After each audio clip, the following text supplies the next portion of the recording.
Welcome to GTPL news. నేను దీపికా రాజ్. వార్తల ముందుగా హెడ్లైన్స్ చూద్దాం.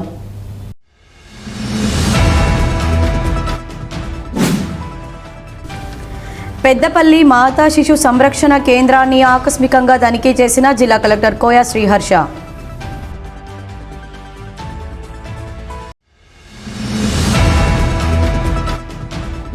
రామగుండం నియోజకవర్గంలో ప్రజాపాలన అంటూ విధ్వంస పాలన చేస్తున్నారు. రామగుండం మాజీ ఎమ్మెల్యే కోరుకంటి చందర్ ఆగ్రహం.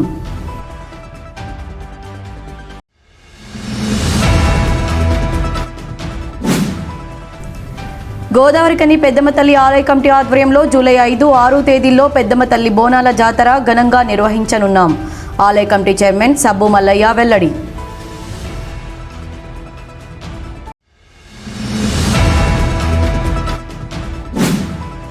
గోదావరి బ్రిడ్జిపై ఆగి ఉన్న లారీని వెనుక నుండి ఢీకొట్టిన ఆటో.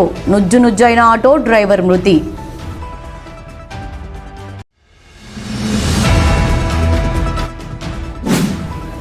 అప్పన్నపేట వద్ద జరిగిన రోడ్డు ప్రమాదంలో గోదావరికనికి చెందిన 2 యువకులు దుర్మరణం.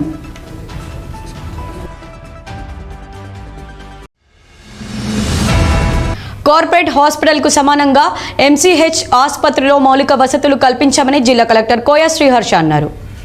పెద్దపల్లి జిల్లా కలెక్టర్ కోయా శ్రీహర్ష శుక్రవారం మాతా శిశు సంరక్షణ కేంద్రాన్ని ఆకస్మికంగా తనిఖీ చేశారు.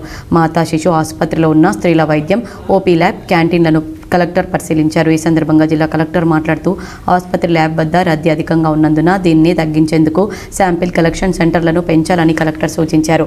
ఆసుపత్రికి అవసరమైన 3 పేషెంట్లు కూర్చునే కుర్చీలు, కర్టన్స్, ఇతర సామాగ్రి ఏర్పాటుకు నిధులు మంజూరు చేస్తామని, ఆసుపత్రి కార్పొరేట్ స్థాయిలో వైద్యం అందుతుందన్నారు. ఆసుపత్రిలో ఆహ్లాదకరమైన వాతావరణం ఉండాలని, అవసరం ఉన్న చోట ఏసీల ఏర్పాటుకు చర్యలు తీసుకోవాలని, లోపల ఇండోర్ ప్లాంట్స్ ఏర్పాటు చేయాలన్నారు. ఆసుపత్రి ప్రాంగణం పరిసరాలను పరిశుభ్రంగా ఉంచుకోవాలని కలెక్టర్ సూచించారు. అనంతరం జిల్లా కలెక్టర్ పెద్దపల్లిలోని జెండా చౌరస్తా వద్ద గల మండల రిసోర్స్ సెంటర్ ఎంఈఓ కార్యాలయాన్ని పరిశీలించి సిబ్బంది వివరాలు తెలుసుకున్నారు. ఈ పర్యటనలో జిల్లా కలెక్టర్ వెంట జిల్లా ఆసుపత్రి superintendent doctor Sridhar, RMO doctor Vijay, సంబంధిత అధికారులు పాల్గొన్నారు. రామగుండం నియోజకవర్గంలో ప్రజాపాలన అంటూ విధ్వంస పాలన చేస్తున్నారని రామగుండం మాజీ ఎమ్మెల్యే కోరుకంటి చందర్ ఆగ్రహం వ్యక్తం చేశారు. గోదావరికని చౌరస్తా ప్రాంగణంలో రోడ్డు వెడల్పు, షాపింగ్ కాంప్లెక్స్ నిర్మాణంలో షాపులను కోల్పోయిన వారికి ప్రత్యామ్నాయంగా కల్పించిన స్థలంలో ఆ షాపుల యజమానులు వేసుకున్న షెడ్లను సోమవారం మున్సిపల్ అధికారులు కూల్చివేశారు. శుక్రవారం మాజీ ఎమ్మెల్యే కోరుకంటి చందర్ బీఆర్ఎస్ నాయకులతో కలిసి మున్సిపల్ అధికారులు కూల్చిన షెడ్లను పరిశీలించారు. బాధితులతో మాట్లాడారు. షెడ్లను ఎవరు ఎక్కడ నిర్మించుకోమని చెప్పారని బాధితులను అడగగా, తమకు షాపింగ్ కాంప్లెక్స్ పూర్తయ్యే వరకు 6 నెలల పాటు ఇక్కడ షాపులు వేసుకోమని మహంకాళి స్వామి, ఎమ్మెల్యే సత్యమణి మనాలి ఠాకూర్ చెప్పారని తెలిపారు. వారు చెప్పడంతోనే దాదాపు ₹1,00,000 వరకు ఖర్చు చేసి షెడ్లను వేసుకున్నారని, ఇప్పుడు అర్ధాంతరంగా మున్సిపల్ అధికారులు వచ్చి షెడ్లను కూల్చారని, కనీసం సమయం కూడా ఇవ్వలేదని తెలిపారు. ఈ సందర్భంగా మాజీ ఎమ్మెల్యే మాట్లాడుతూ, గోదావరికని పట్టణంలో ఎప్పుడు మా షాపులు కూల్తాయో అన్న భయంతో బతుకుతున్నారని అన్నారు. కూల్చిన వాటిని నిర్మించడం, మళ్లీ వాటిని కూల్చడం ఇదేనా ప్రభుత్వ పని అని ప్రశ్నించారు. చిరు వ్యాపారులను షెడ్లను కూల్చిన విషయంలో ఎవరు బాధ్యత వహిస్తారని, వీరికి ఎవరు న్యాయం చేస్తారని ధ్వజమెత్తారు. రామగుండంలో కూల్చివేతల పాలన ఆపాలని డిమాండ్ చేశారు. ప్రతి ఒక్కరూ అయోమయంలో ఈరోజు చిరు వ్యాపారస్తులు అందరూ కూడా అసలు మా దుకాణం ఎప్పుడు కూల్స్తారు, మేము ఎప్పుడు రోడ్డు మీద పడతామో అనేటువంటి భయాందోళనలు ఎలా కల్పిస్తున్నటువంటి సందర్భం ఈ యొక్క ప్రజాపాలన, కాంగ్రెస్ పాలనలో ఈ గోదావరికని రామగుండంలో జరుగుతూ ఉన్నది. సుందరీకరణ పేరిట, రోడ్ల వెడల్పు పేరిట జరుగుతున్నటువంటి యొక్క దారుణ కాండ అసలు ఎవరు దీనికి బాధ్యులు కూడా అర్థం కానటువంటి పరిస్థితి. రోడ్లు వెడల్పు చేస్తున్నామని చిరు వ్యాపారస్తులను మీకు ప్రత్యామ్నాయం చూపిస్తున్నామని వాళ్ళకు స్థలాన్ని చూపించారు. అక్కడ వాళ్ళ రూములు కూలగొడితేనే ₹1,00,000 దాకా నష్టం జరిగింది. మీకు ప్రత్యామ్నాయం 6 నెలల్లో మేము కడతాము, అప్పుడు అప్పటిదాకా మీరు ఈ స్థలంలో ఉండురు అని అంటే ఇక్కడికి వచ్చి ₹1,00,000 పెట్టి కట్టుకున్నారు. మళ్ళీ నెల రోజులు కాగానే ఇవి కూడా కూల్చేసారు. అసలు అవెందుకు కూల్చిర్రు, ఇవెందుకు కూల్చిర్రు అనేది ఎలా సమాధానం చెప్పాల్సినటువంటి అవసరం ఉన్నది. ఇక్కడటువంటి ఎమ్మెల్యేకి కానీ, ఇక్కడటువంటి అధికారులకు కానీ. కానీ ఎవ్వరు కూడా అసలు దీని జవాబుదారీతనం ఎవరు తీసుకుంటున్నారో కూడా అర్థం కానటువంటి పరిస్థితి నెలకొన్నది. ఇలా వీళ్లకు ₹1,00,000 నష్టమైంది. నెల రోజులుగా కడుతున్నారు. అధికారులు వచ్చిర్రు, చూసిర్రు, మళ్ళీ అదే అధికారులు వచ్చి కూలగొట్టారు. మిమ్మల్ని ఎవరు కట్టుకోమన్నారు అని అంటే మాకు మాంకాళ స్వామి గారు కట్టుకోమన్నారు, ఎమ్మెల్యే గారు సత్యమణి గారు కట్టుకోమని అన్నారు. కట్టుకుంటే మేము ధైర్యంతో కట్టుకున్నామన్నా అని వాళ్ళు అప్పులు తెచ్చి వ్యాపారం నడుపుకోవాలంటేనే చక్రవడ్డీలు అప్పులు తెచ్చి కట్టుకునే దుకాణాలు నడుపుకునేటువంటి వాళ్ళు. మంగళ షాపు తిరుపతి ఇలా ఇది కూలగొట్టి అనగానే హాస్పిటల్లో పడ్డాడు పాపం ఆయన. ఇట్లా 12 షాపులు ఇలా ఒక్కొక్కరు ఇలా హోటల్ అయినా 3.5 లక్షలు ఖర్చు పెట్టిండట. అసలు ఏం జరుగుతుంది? ఎవరికి నష్టం జరుగుతుంది? అసలు వీళ్ళ మీద మీకు కక్ష ఏంది? ఓటేసినటువంటి ప్రజలకు సహాయం చేయాలి కానీ ఈ కక్షతోని వాళ్ళకు ఉన్నటువంటి వ్యాపారాన్ని రోడ్డు మీద పడేసి వాళ్ళకు నోట్లో ఉన్నటువంటి అన్నాన్ని తినకుండా చేసేటువంటి ఆలోచన ఏంది?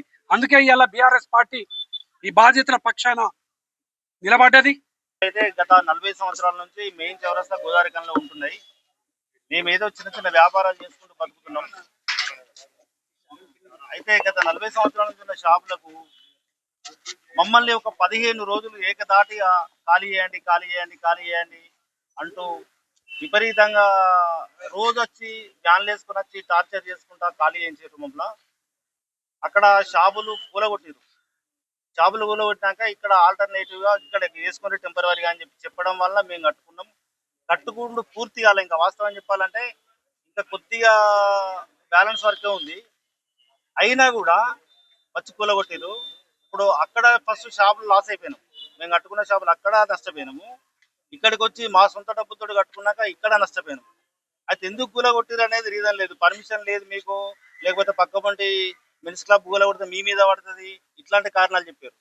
పర్మిషన్ లేదు అనే విషయము అది మరి మున్సిపల్ టౌన్ ప్లానింగ్ అధికారులు వచ్చారు, చూపించారు. ఆ రోజు కాంగ్రెస్ పార్టీ వాళ్ళు కూడా ఒక 30 మంది దాకా వచ్చారు. మాకు జాగా చూపించినప్పుడు మరి వాళ్ళు ఎవరికి ఆ చట్టం తెలియదా, జ్ఞానం లేదా, లేకపోతే తెలియలేదా? చిరు వ్యాపారస్తులమైన మా మీద మేము నష్టపోతామనే విషయం వాళ్ళకి తెలియదా? మరి పర్మిషన్ లేదు అంటే టెంపరరీ వాటికి ఎక్కడ పర్మిషన్ ఉంటుంది? పర్మిషన్ అడిగితే మళ్ళీ మాకు పట్టా ఇచ్చినట్టే కదా. మాకు షాపులు కట్టిస్తాం ఒక 6 నెలల్లో అన్నారు. మరి 6 నెలల్లో కట్టిస్తారా, ఏడాది పడుతుందా, 2 ఏళ్ళు అవుతుందా తెలియదు. మేము ఏదో ఇటుకలు పెట్టి కట్టుకున్నందుకు ఇటుకలు పెట్టి కట్టుకుంటారా మీరు అని అంటారు. ఇప్పుడు అభివృద్ధి అని అంటారు. మరి ఇటుకలు పెట్టి కట్టుకుంటేనే కూలగొడతారు. మామూలు టైర్లు వేసుకోవాలి, మీరు ఇనుప టైర్లు వేసుకోవాలి, ఇట్లా ఎందుకు కట్టుకున్నారు అంటారు. అంటే అదంతా వాళ్ళ ఇష్టమేనా? ఏదన్నా నుండి మరి మాకు ఇట్లా షాపులు కట్టుకోరు అని చెప్పిన వాళ్ళు లేరు. ఇంత జాగాలనే కట్టుకోరు, ఇట్లనే కట్టుకోరు అని చెప్పిన వాళ్ళు లేరు. మా అంతరం మేము కట్టుకున్నారనేమో కూలగొట్టారు. అనంతరం బాధితులతో కలిసి రామగుండం మున్సిపల్ కార్పొరేషన్ కార్యాలయం వరకు వెళ్లి డిప్యూటీ కమిషనర్కు వినతి పత్రం అందజేశారు. ఈ సందర్భంగా కాంగ్రెస్ పార్టీ నాయకుల మూలంగా కార్పొరేషన్ అధికారుల సమన్వయ లోపం కారణంగా నష్టపోయిన చిరు వ్యాపారులకు నష్టపరిహారం ఇచ్చి వారికి ప్రత్యామ్నాయంగా వ్యాపారాలు చేసుకోవడానికి స్థలం చూపించాలని కోరారు. ఈ కార్యక్రమంలో బీఆర్ఎస్ నాయకులు గోపు ఐలయ్య యాదవ్, మారుతి, కల్వచర్ల కృష్ణవేణి, అయిత శివకుమార్, పద్మ, దొమ్మేటి వాసు, నట్టు శ్రీనివాస్, కిరణ్, తిమోతి, ఆడపి శ్రీనివాస్, చింటూ తదితరులు పాల్గొన్నారు. గోదావరికని పెద్దమ్మ తల్లి ఆలయ కమిటీ ఆధ్వర్యంలో జూలై 5, 6 తేదీల్లో పెద్దమ్మ తల్లి బోనాల జాతరను ఘనంగా నిర్వహించనున్నామని ఆలయ కమిటీ చైర్మన్ సబ్బు మల్లయ్య తెలిపారు. గోదావరికని ప్రెస్ క్లబ్లో శుక్రవారం ఏర్పాటు చేసిన మీడియా సమావేశంలో ఆయన మాట్లాడుతూ ఆషాఢ మాసం సందర్భంగా జూలై 5న శనివారం సాయంత్రం 5 గంటలకు ముదిరాజ్ మహిళలు కులస్తులంతా బోనాలతో కని చౌరస్తాకు తరలి రావాలని, అక్కడి నుండి బైండ్ల కులస్తులు పట్నాల కొలువు అనంతరం అంతా బయలుదేరి పెద్దమ్మ తల్లి దేవాలయానికి చేరుకోవడం జరుగుతుందని తెలిపారు. అలాగే జూలై 6న ఆదివారం అమ్మవారికి బలి పట్టుట కార్యక్రమం ఉంటుందని, ముదిరాజ్ కులస్తులతో పాటు ఈ ప్రాంత ప్రజలంతా కులాలకు అతీతంగా బోనాల జాతరలో పాల్గొని పెద్దమ్మ తల్లి కృపకు పాత్రలు కావాలని కోరారు.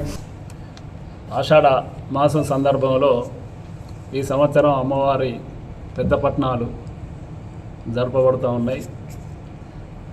తేదీ 5, 7,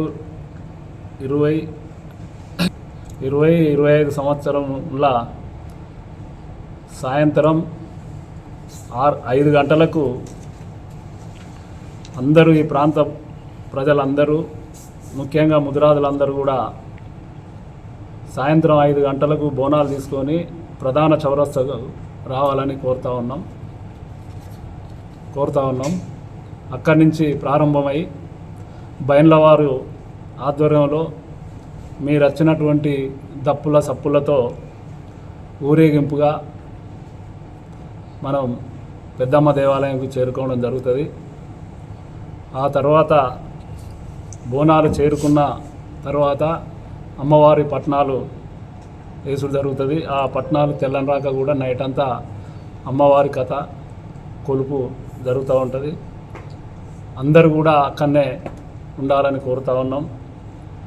పొద్దున మళ్ళా 6 తారీఖు రోజు అమ్మవారికి బలి ఇవ్వడం జరుగుతుంది. అందరూ కూడా దీంట్లో పాల్గొని ఈ కార్యక్రమంలో పాల్గొని విజయవంతం చేయవలసిందిగా కోరుతా ఉన్నాం. ఈ మీడియా సమావేశంలో పెద్దమ్మ తల్లి దేవాలయ కమిటీ సభ్యులు అప్పరాజు ప్రభాకర్, ఈర్ల రాజయ్య, బర్ల మల్లయ్య, పిట్టల ఇస్తారి, తౌడబోయిన రాజయ్య, సాంబయ్య, రవికుమార్, చిగురు సాయి, డప్పేట శంకర్, స్వరాజ్, శీలం శ్రీనివాస్, రజనీకాంత్, రాజు శంకరయ్య, మల్లేష్ నర్సయ్య తదితరులు పాల్గొన్నారు. గోదావరి బ్రిడ్జిపై ఆగి ఉన్న లారీని వెనుక నుండి ఢీకొట్టిన ఘటనలో ఆటో నుజ్జునుజ్జు కాగా ఆటో డ్రైవర్ అశోక్ అక్కడికక్కడే మృతి చెందాడు. మంచిర్యాల నుంచి గోదావరికని వస్తున్న ఆటో గోదావరి బ్రిడ్జిపై ఆగి ఉన్న లారీని వెనుక నుంచి ఢీకొట్టగా ఆటో డ్రైవర్ అశోక్ అక్కడికక్కడే మృతి చెందాడు. ఈ ఘటన శుక్రవారం ఉదయం చోటు చేసుకుంది. పోలీసుల సమాచారం మేరకు వేగంగా వస్తున్న ఆటో బ్రిడ్జిపై నిలిచిన లారీని గమనించలేక బలంగా ఢీకొట్టింది. ఈ ప్రమాదంలో ఆటోలో ఉన్న స్వప్న, అజీమ్ అనే 2 ప్రయాణికులు తీవ్రంగా గాయపడ్డారు. వారిని 108 అంబులెన్స్ ద్వారా గోదావరికని ప్రభుత్వ ఏరియా ఆసుపత్రికి తరలించారు. ప్రమాదం జరిగిన వెంటనే పోలీసులు ఘటనా స్థలానికి చేరుకుని పరిశీలించారు. మృతదేహాన్ని పోస్టుమార్టం నిమిత్తం ఆసుపత్రికి తరలించారు. ఈ ఘటనపై కేసు నమోదు చేసిన పోలీసులు దర్యాప్తు ప్రారంభించారు. వార్తల్లో ఇప్పుడు ఒక చిన్న విరామం. ఎస్ఎస్సి 2025 ఫలితాల్లో విశ్వభారతి అగ్రస్థానం. ఎన్టీపీసీ రామగుండం గోదావరికని పారిశ్రామిక ప్రాంతంలో నెంబర్ 1. పెద్దపల్లి జిల్లాల్లోని అద్భుత ఫలితాలు సాధించిన విశ్వభారతి గ్రూప్ ఆఫ్ స్కూల్స్. మొన్న ర్యాంకుల్లోనైనా, నిన్న గ్రేడ్స్లోనైనా, ఈరోజు మార్కుల్లోనైనా విశ్వభారతిదే ముందంజ. 582 మార్కులతో ఎం Jaswanth top in town.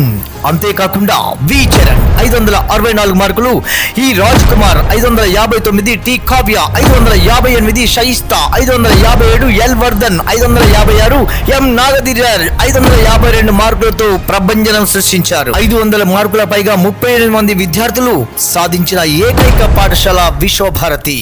Visvabharati Navodaya, Saint Joseph స్కూళ్లలో 100% రిజల్ట్ సాధించిన విశ్వభారతి విద్యా సంస్థలు.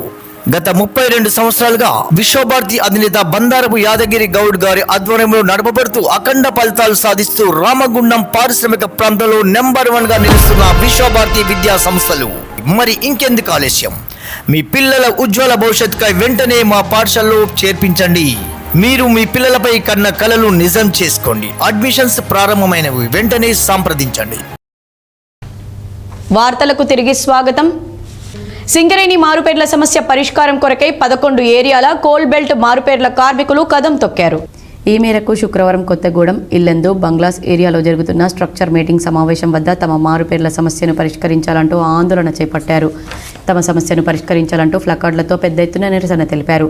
2022లో జరిగిన ఆర్ఎల్సీ సమావేశంలో అన్ని కార్మిక సంఘాల ఒప్పందంతో మారుపేర్ల కార్మికులకు పరిష్కారం చేయవచ్చని నిర్ణయించుకొని ఇప్పటికీ పరిష్కారం చూపలేదని ఆవేదన వ్యక్తం చేశారు. అలాగే 3 నెలల కింద జరిగిన స్ట్రక్చర్ మీటింగ్ సమావేశంలో కూడా మారుపేర్ల సమస్యను ప్రధానంగా తీసుకొని పరిష్కరిస్తామని హామీ ఇచ్చిన సింగరేణి యాజమాన్యం 3 నెలలు గడువు ముగుస్తున్నా ఇప్పటికీ ఎలాంటి పరిష్కారం చూపక కాలయాపన గడువుతో ఇప్పటికే 2 ప్రాణాలను బలి తీసుకున్న సింగరేణి యాజమాన్యానికి ఇది సరికాదన్నారు. ఒకనాడు ఏ పేరైతే ఏంది అని కార్మికులను 30 సంవత్సరాలుగా గొడ్డు చాకరీ చేయించుకొని ఇప్పుడు కారుణ్య నియామకం కింద రావాల్సిన ఉద్యోగాలను విజిలెన్స్ విభాగం పేరుతో అనేక సంవత్సరాల నుండి కార్మికుల పిల్లలను ఇబ్బంది పెడుతూ ఉద్యోగాలు లేక మానసికంగా అనారోగ్యాలకు గురై ఇబ్బంది పడుతున్నామని కన్నీటి ధారతో యాజమాన్యానికి తెలిపారు. మారుపేరు మరియు విజిలెన్స్ పెండింగ్ కేసుల సమస్య అనేక సంవత్సరాల నుంచి మేము గత 6-7 సంవత్సరాల నుంచి తీవ్ర ఇబ్బందుల పాల్పడుతున్నా కూడా ఇవాళ గత ప్రభుత్వం అలాగే చేసి ఈ ప్రభుత్వం కూడా హామీ ఇచ్చి మమ్మల్ని ఈరోజు రోడ్డు పాలు చేసి మమ్మల్ని ఇబ్బంది పెడుతుంది. అప్పుడు ఏదైతే అప్పుడు గౌరవనీయులైన కేసీఆర్ గారు ఉన్నప్పుడు మారుపేర్ల సమస్య ఏముంది అప్పుడు పరిష్కరించవచ్చని శ్రీరాంపూర్ సభలో చెప్పినారు. దాని తర్వాత ఆయన ఓడిపోవడం జరిగింది. అదే ఎలక్షన్ లో మళ్ళీ రేవంత్ రెడ్డి గారు మారుపేర్ల సమస్య ఏముంది దాన్ని పరిష్కరిద్దాం, 11 ఎమ్మెల్యేలు మీరు గెలిపించినట్టయితే సమస్యకు పరిష్కారం చూపుదామని చెప్పేసి ఈ రోజు గౌరవనీయులైన రేవంత్ రెడ్డి గారు కూడా తెలియజేయడం జరిగింది. ఈ రోజు ఈ సమస్య రాష్ట్ర స్థాయిలో ఉంది. ఎందుకనంటే ఈ రోజు మన సింగరేణి 11 ఎమ్మెల్యే కోల్బెల్ట్ ఎమ్మెల్యేలు గెలవడం వల్లనే ఈ రోజు రేవంత్ రెడ్డి గారు రాష్ట్ర సీఎం అయినందని చెప్పేసి గుర్తుపెట్టుకోవాలని చెప్పేసి మేము సీఎం గారికి తెలియజేస్తున్నాం. అలాగే ఏదైతే గుర్తింపు సంఘంగా గెలిచిన యూనియన్ ఏఐటీసీ ఉన్నదో ఇంతకు ముందు స్ట్రక్చర్ మీటింగ్ జరిగినదో 3 నెలల నుంచి ఇప్పటి వరకు కూడా ఆ ఒక సమస్య గురించి అసలు ఏమైతుంది, ఎటు పోతుంది, ఎవరెవరికి వస్తాయి అని చెప్పేసి ఒక క్లాజెస్ అసలు ఏది కూడా పట్టింపు అనేది లేకుండా మమ్మల్ని ఇలా రోడ్డు పాలు చేస్తుంది. ఈ యొక్క సమస్యతో ఇప్పటికీ శ్రీధర్ అన్న అని చెప్పేసి మంత్రి నివాసంలో ఉన్న ఆయన చనిపోవడం జరిగింది. మొన్నటికి మొన్న ఏదైతే ఆదినారాయణ అని చెప్పేసి ఏదైతే ప్రెస్ మీట్ కి వస్తున్నాడో ఇదే సంభాషణ చెప్పుదామని చెప్పేసి ఆయన మంచిర్యాల ఫ్లైఓవర్ మీద కాలు ఇరిగి ఈ రోజు మంచం మీద కూర్చోవడం జరిగింది. అలాగే ఇదే సమస్య కాకుండా మొన్న 2-3 రోజుల కింద కూడా ఏదైతే కొత్తగూడెం వద్దామని చెప్పేసి ప్రెస్ మీట్ మా యొక్క ఏరియాలో మేము రాంగుండలో పెడుతున్నామో ఆయనకు ఆ ప్రెస్ మీట్ కి వచ్చి ఇంటికి పోయిండో లేదో ఈ యొక్క బాధ ఆయనకు అనుభవించలేక వాళ్ళ తల్లిదండ్రులు ఏదైతే కుమిలిపోతున్నారో ఆయనకు ఈ రోజు హార్ట్ స్ట్రోక్ వచ్చి కరీంనగర్ మ్యాక్స్ కేర్ హాస్పిటల్లో ఉన్నాడు. ఈ రోజు సింగరేణి ఎందుకు ఇన్ని హత్యలు చేస్తుంది, మాకు ఉద్యోగాలు ఎందుకు ఇవ్వట్లేదు, ఆ రోజు 30 సంవత్సరాల కింద ఎవరైతే ఏ పేరైతే అని చెప్పేసి వాళ్ళని కావాలని తీసుకువచ్చి నువ్వు ఇదే పేరు చెప్తే నీకు జీతం ఇస్తా అని చెప్పేసి వాళ్ళని ఆ రోజు 30 సంవత్సరాలు గొడ్డి చాకిరీ చేయించుకొని ఈ రోజు 30 సంవత్సరాలు గడిచినాక ఏదైతే కేసీఆర్ గారు నియామకం పెట్టిలో ఆ పద్ధతిలో మాకు ఉద్యోగాలు రావాలనో ఆ పద్ధతిలో మేము సొంత పేర్ల మీద చదువుకున్నాం, మేమేం దొంగతనాలు చేయలే. ఈ రోజు ఏదైతే ఉగ్రవాదులను వాళ్ళని వదిలిపెడుతున్నారు, క్షమా భిక్ష అని చెప్పేసి ఒకసారి వదిలేస్తున్నారు. ఈ రోజు కష్టపడి వెలుగునిచ్చిన రాష్ట్రానికే వెలుగునిచ్చిన ఘనత మా తండ్రులది. ఎందుకు ఇంత ఇబ్బంది పెడుతున్నారు? చీకటి సూర్యుల్లో ఒక్కసారి బొగ్గుబాయిలకు మీరు దిగి చూడండి. మా యొక్క తండ్రుల బాధ బయటికి వస్తామో రామా అని చెప్పేసి మేము ఇంటికాడ మా తండ్రి వస్తాడో రాదా అని చెప్పేసి చూస్తున్నాం. ఈ రోజు ఇప్పుడు కూడా మేము అడిగేది మా నాన్న మీద ప్రేమ, కంపెనీ మీద ప్రేమ, మేము ఆ పని చేయాలి, మా నాన్న చేసిన పని మేము చేయాలని. ఇంకోటి పని మీద మేము ఎందుకు కూర్చున్నామంటే సొంత పేర్ల మీద చదువుకున్నాం. ఈ రోజు మా అందరిది కూడా ఓపెన్ 10th ఏదైతే బాయ్ మీద పేరుందో మీ నాన్న ఏదైతే దొంగ పేరు అని వీళ్ళే సృష్టించాలో ఆ పేరు మీద మీరు అదే దొంగ సర్టిఫికేట్ పట్టుకురావాలని చెప్పేసి ఇదే సింగరేణి వెల్ఫేర్ ఆఫీసర్ ప్రతి ఒక్క మైండ్ మీద సజెషన్ ఇచ్చి ప్రతి ఒక్కరు ఓపెన్ సర్టిఫికేట్ తీసుకొచ్చి మైండ్ మీద ఇస్తే ఆ ఓపెన్ సర్టిఫికేట్ కాస్త విజిలెన్స్ డిపార్ట్మెంట్ ఫార్వర్డ్ చేసి దీంట్లో చాలా తేలిగా చూపించి అసలైన సర్టిఫికేట్ ను తీపిచ్చి ఈ ఒక్కడే ఈయన దొంగ, ఈయన ఈ తండ్రి కొడుకు కాదని చెప్పేసి అని అంటుంది. ఈ నిరసన కార్యక్రమంలో బాధితులు లక్క శ్రవణ్ గౌడ్, తిరుమల శ్రీనివాస్, ఈర్ల రాజయ్య, డిష్ బాబు, హరీష్ యాదవ్, వంగ సతీష్, పార్తపల్లి హరీష్, పొన్నం వెంకటేష్, కొమ్మూరమ్మ ప్రదీప్, జిల్లాల శ్రవణ్, గుర్రం సుధాకర్, అజ్మీర్ నరేష్, అంబటి రాజశేఖర్, ఆకుల కిరణ్, మోత్కూరి రవికుమార్, కలవతితో పాటు 120 మంది కార్మికుల పిల్లలు పాల్గొన్నారు. పెద్దపల్లి జిల్లా అప్పన్నపేట వద్ద జరిగిన రోడ్డు ప్రమాదంలో గోదావరిఖనికి చెందిన 2 యువకులు దుర్మరణం చెందారు. గోదావరిఖని పట్టణానికి చెందిన చక్రీ శ్యామ్లు ద్విచక్ర వాహనంపై హైదరాబాద్ నుండి గోదావరిఖని వస్తుండగా అప్పన్నపేట సమీపంలో గుర్తు తెలియని వాహనం వారి బైక్ నుండి కొట్టింది. దీంతో చక్రీ శ్యామ్ అక్కడికక్కడే మృతి చెందారు. ఘటనా స్థలానికి చేరుకున్న పెద్దపల్లి రూరల్ ఎస్ఐ మల్లేష్ పరిశీలన చేపట్టారు. అనంతరం మృతదేహాలను పోస్టుమార్టం నిమిత్తం పెద్దపల్లి ప్రభుత్వ ఆసుపత్రి మార్చరీకి తరలించారు. పోలీసులు కేసు నమోదు చేసి దర్యాప్తు కొనసాగిస్తున్నారు. గుర్తు తెలియని వాహనాన్ని పట్టుకునేందుకు సీసీటీవీ ఫుటేజ్ల ఆధారంగా వెతుకులాట చేపట్టినట్లు సమాచారం. ఆదర్శ విప్లవ కమ్యూనిస్టు సిపిఐ ఎంఎల్ ప్రజాపంత రాష్ట్ర కార్యదర్శి డివి కృష్ణ ఆశయాలను కొనసాగిస్తామని సిపిఐ మాస్ లైన్ జిల్లా సహాయ కార్యదర్శి గుజ్జుల సత్యనారాయణ రెడ్డి తెలిపారు. గోదావరిఖని టీయూసీఐ కార్యాలయంలో సిపిఐఎంఎల్ మాస్ లైన్ ప్రజాపంత ఆధ్వర్యంలో శుక్రవారం ప్రజాపంత పోరాటాలకు పునాది వేసిన ఉద్యమ నిర్మాణకర్త దుర్గంపూడి వెంకటకృష్ణ 3వ వర్ధంతి ఆయన చిత్రపటానికి పూలమాలలు వేసి నివాళులర్పించారు. ఈ సందర్భంగా సిపిఐఎంఎల్ మాస్ లైన్ ప్రజాపంత జిల్లా సహాయ కార్యదర్శి గుజ్జుల సత్యనారాయణ రెడ్డి మాట్లాడుతూ తను చిన్నతనంలోనే ఉద్యమం వైపు ఆకర్షితులై అంచెలంచెలుగా ఎదుగుతూ ప్రభుత్వ లేబర్ ఆఫీసర్గా ఉన్నప్పటికీ వారి ఉద్యోగానికి రాజీనామా చేసి ఉద్యమాల వైపు డీవీకే నడిచారన్నారు. కార్మిక సంఘం స్థాపించి అనేక మంది నాయకులను విప్లవం వైపు నడిపించారని తెలిపారు. బీడీ కార్మికుల అభ్యున్నతి కోసం, జీవన భృతి కోసం పోరాటం చేశారని, తాను నమ్మిన రాజకీయ సైద్ధాంతిక విషయాల మీద ఏనాడు ఊగిసలాడకుండా చివరిదాకా నిలబడ్డారని గుర్తు చేశారు. ఎన్టీపీసీలో కామ్రేడ్ డివికే 3వ వర్ధంతి జరుపుతున్నాం. అతనికి నివాళులర్పిస్తున్నాం. అతని ఆశయాల కోసం మన పార్టీ అందరం కష్టపడి పనిచేస్తే అతని ఆశయాన్ని చేస్తామనేది చెప్తున్నాను. అతను నిరంతరం ఒక 30-40 సంవత్సరాలు మా ఈ పార్టీ కోసం సేవ చేశాను. ఈ కార్యక్రమంలో పార్టీ పెద్దపల్లి డివిజన్ కార్యదర్శి తోకల రమేష్, జిల్లా కమిటీ సభ్యులు గొల్లపల్లి చంద్రయ్య, గూడి వైకుంఠం, మూర్తరాములు, పుల్లూరి నాగభూషణం, కలువల రాయమల్లు, ఋషిపాక దేవయ్య, ధర్మాజీ నర్సయ్య, గాజుల సారంగపాణి తదితరులు పాల్గొన్నారు. మాదక ద్రవ్యాలకు బానిసలు కాకండని ఎన్టీపీసీ ఎస్ఐ ఉదయ్ కుమార్ యువతకు పిలుపునిచ్చారు. ఎన్టీపీసీ మేడిపల్లి సెంటర్లోని విశ్వభారతి హైస్కూల్లో మాదక ద్రవ్యాల వాడకంపై విద్యార్థులతో జరిగిన అవగాహన సదస్సులో ఎస్ఐ ముఖ్య అతిథిగా పాల్గొని ప్రసంగించారు. ఈ సందర్భంగా ఎస్ఐ మాట్లాడుతూ నేటి యువత ముందు చూపు లేకుండా తాత్కాలిక సంతోషం కోసం మత్తు పదార్థాలకు అలవాటు పడి జీవితాన్ని కోల్పోతున్నారని, కుటుంబాలను చిన్నభిన్నం చేసుకుంటున్నారని అన్నారు. తెలిసి తెలియని వయస్సులో మాయమాటలకు మోసపోయి మత్తు మందులకు అలవాటు పడుతున్నారని, అది కార్చిచ్చు లాంటిదని తెలియక అలవాటు పడుతున్నారని తెలిపారు. రేపటి భావి భారత పౌరులైన విద్యార్థులు డ్రగ్స్ పై అవగాహన పెంచుకుని ఇతరులకు తెలపాలన్నారు. వీటికి దూరంగా ఉండాలని తెలిపారు. ఈ సందర్భంగా పాఠశాలలో డ్రగ్స్ అవగాహన కోసం పెయింటింగ్ కాంపిటీషన్ నిర్వహించి అందులో ప్రతిభ చూపించిన విద్యార్థులకు ఎస్ఐ ఉదయ్ కుమార్ చేతుల మీదుగా బహుమతులను అందజేశారు. మొదటి బహుమతిగా ఎం బాలాజీ 10th క్లాస్, రెండవ బహుమతి జి శ్రవణ్ 10th క్లాస్, మూడవ బహుమతి సుకృత 9th క్లాస్ విద్యార్థులు సాధించి తమ ప్రతిభను చాటుకున్నారు. ఎస్ఏ రైటింగ్ కాంపిటీషన్, అదేవిధంగా స్పీచ్ కాంపిటీషన్, అట్లా ఒక్కొక్క రోజు ఒక్కొక్క ప్రోగ్రాం తీసుకొని మన కమిషనరేట్ ఏరియాలో అన్ని పాఠశాలల పరిధి లోపల ఈ కార్యక్రమం చేస్తున్నారు. ఈ మాదక ద్రవ్యం అంటే, డ్రగ్స్ అంటే కొంతమంది తెలియకపోయినా కూడా రేపు ఎవరో ఒకరు పరిచయం చేసే అవకాశం ఉంటుంది. దానివలన మంచి ఏంటి చెడు ఏంటి అని తెలిసినట్లయితే వారికి దూరంగా ఉండడానికి అవకాశం ఉంటుంది. ఏది మంచి ఏది చెడు అనేది మీ మనసుకు తెలుసు. సో దయచేసి మీకు డ్రగ్స్ అనే దానికంటే సిగరెట్ జోలికి వెళ్ళకుంటే మీరు డ్రగ్స్ జోలికి వెళ్ళనట్టే. సో ముఖ్యంగా అబ్బాయిలు రాను రాను అమ్మాయిలు కూడా అట్లనే పబ్ కల్చర్ అనేది అలవాటు అయిపోతుంది. ఇక్కడ బాగానే ఉంటారు, ఇక్కడ కొంచెం స్ట్రిక్ట్ అనేది నడుస్తూ ఉంటుంది. తర్వాత మీకు ఏంటిది హక్కులు గుర్తొస్తూ ఉంటాయి. ఫ్రీడమ్ ఎక్కువైపోతూ ఉంటుంది. కాలేజీకి వెళ్తారు, హైదరాబాద్ వెళ్తారు, లేకుంటే బెంగళూరు వెళ్తారు, చెన్నై, ఇట్లా వెళ్ళినప్పుడు ఏమవుతుంది మనల్ని మానిటర్ చేసే వాళ్ళు ఎవరు ఉండరు. ఈ కార్యక్రమంలో పాఠశాల chairman Bandarapu Yadagiri Goud, principal Praveen Kumar, head master Tirupati Goud, constable Purushottam, Krishna Reddy, ఉపాధ్యాయులు అధిక సంఖ్యలో విద్యార్థులు పాల్గొన్నారు. రామగిరి మండలంలో పోలీస్ స్టేషన్లో కొత్తగా ఎస్హెచ్ఓ బాధ్యతలు చేపట్టిన టి శ్రీనివాసరావును శుక్రవారం ఆలయ ఫౌండేషన్, ఆల్ ఇండియా అంబేద్కర్ సంఘం సభ్యులు మర్యాదపూర్వకంగా కలిశారు.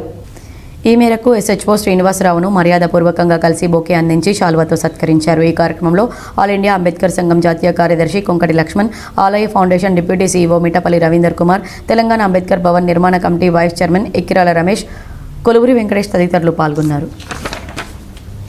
వార్తలు ముగించే ముందు హెడ్లైన్స్ మరోసారి.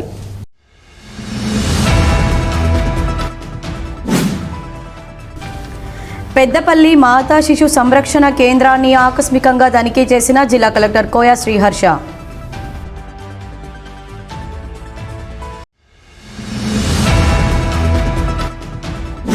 రామగుండం నియోజకవర్గంలో ప్రజాపాలన అంటూ విధ్వంస పాలన చేస్తున్నారు. రామగుండం మాజీ ఎమ్మెల్యే కోరుకంటి చందర్ ఆగ్రహం.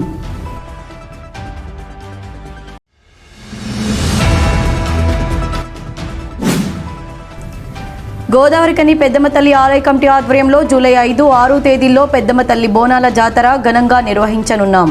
ఆలయ కమిటీ చైర్మన్ సబ్బు మల్లయ్య వెల్లడి.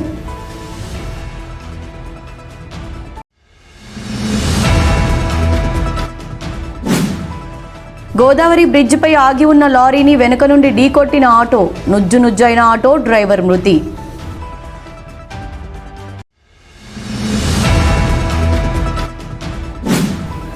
అప్పన్నపేట వద్ద జరిగిన రోడ్డు ప్రమాదంలో గోదావరికనికి చెందిన 2 యువకులు దుర్మరణం.